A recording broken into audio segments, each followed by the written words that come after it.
Well, you probably want to know a little bit about me, especially if we're going to travel together and everything. So, I'm not really an open book, but here's something. I have been alone, more or less, for the past 5 or 10 years.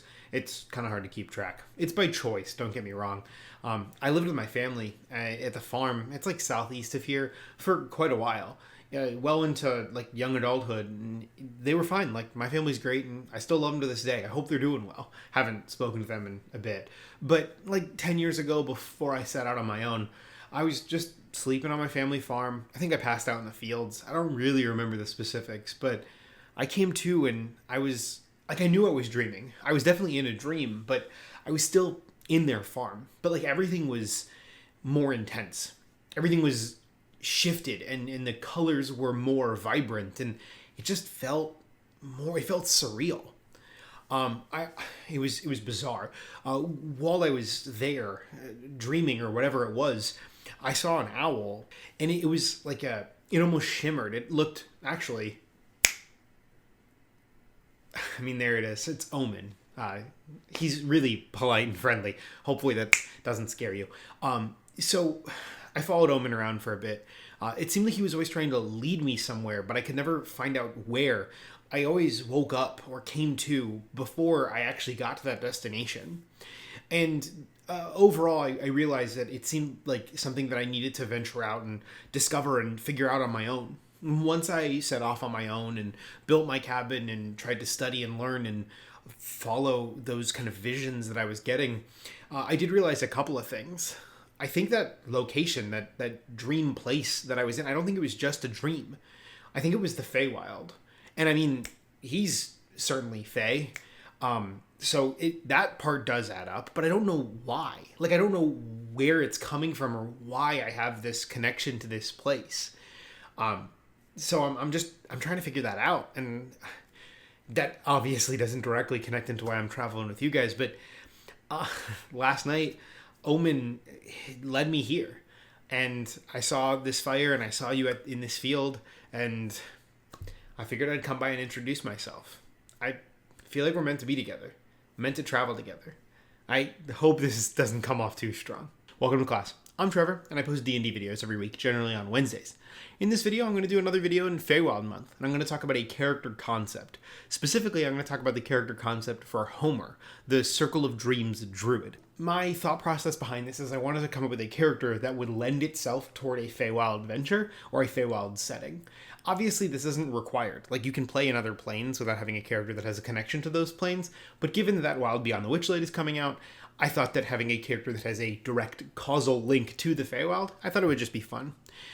Circle of Dreams Druid is just the character concept that I came up with. There are obviously others. There's a Wild Magic Barbarian would work really well. Wild Magic Sorcerer would work really well. There are plenty of other options. Even the Pact of the Archfey for Warlock could work really well too. In terms of character creation, I'm not going to go through the exacting specifics because I want this to be flexible depending on if your group uses point buy or rolling or what have you. So it's going to be more me talking about what choices I would make when I was given those opportunities and discussing the subclass choice, or in this case, the Druidic Circle choice of Circle of Dreams. So for stats, I would obviously primarily dump everything I could into Wisdom, followed probably by Constitution and then Charisma. In my head, this character is fairly charismatic, and he's not going to be like the strongest or most dexterous. I'd probably dump one of those two. This is somewhat similar to the last character build that I did, but that's literally circumstance. Like, that's an accident. I didn't mean for that to be the case. It just happened to be that I did a cleric and now I'm doing a druid. For background, I would probably pick Hermit, like I talked about in the very beginning of the video.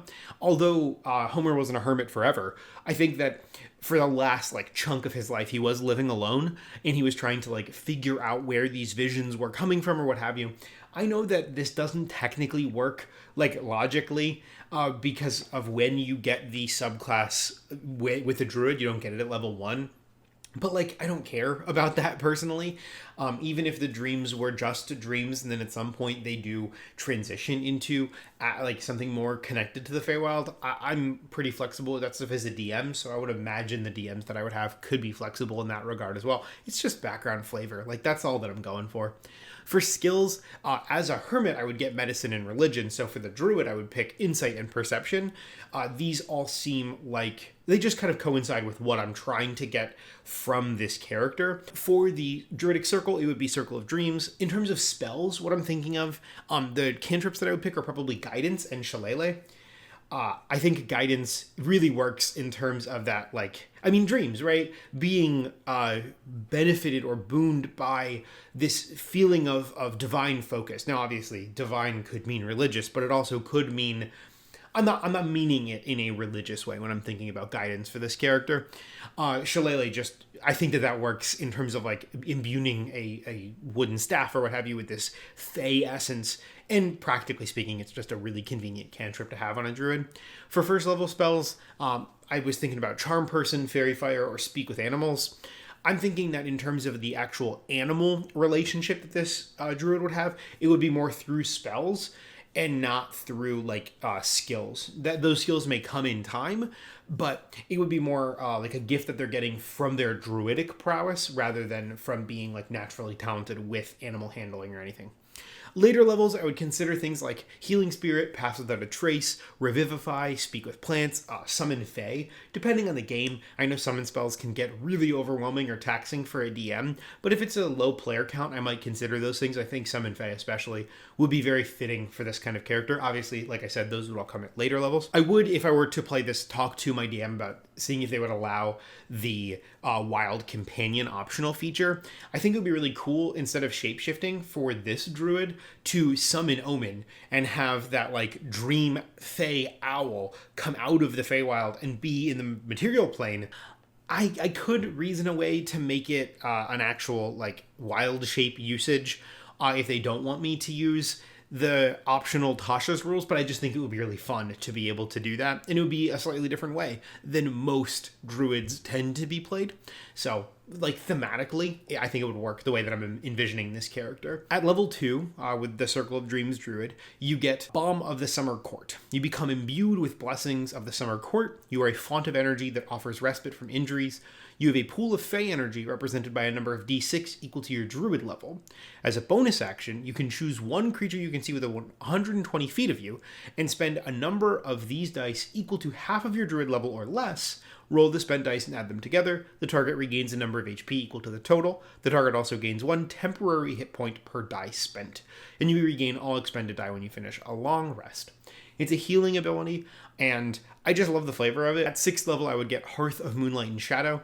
It is this weirdly watered down, like, different version of Leomund's Tiny Hut. It creates this magical sphere where myself and my allies in that sphere would get a bonus to stealth and wisdom, like perception checks, and light would be not visible outside of the sphere. It creates a like safe place to rest, or at least that's like the ideal behind it, which then ties into later class features for this druid subclass. I just think it's really fun. I think that there's this sense of like mystery almost inherent because it is a dream focused subclass. There's this sense of wonder and intrigue, and I like giving that to a DM to work with, right? Like my DM could decide why I'm having these dreams, where these powers came from, and how it could be tied into the Feywild. So this is my idea for a Circle of Dreams Druid to go along with Feywild Month, and I'll probably continue doing these subclass and class guides in the future. If you have a suggestion for a character concept you want to see built on the channel, drop it in the comments down below, subscribe to the channel, click the like button, and as I always say, be safe, make smart life choices.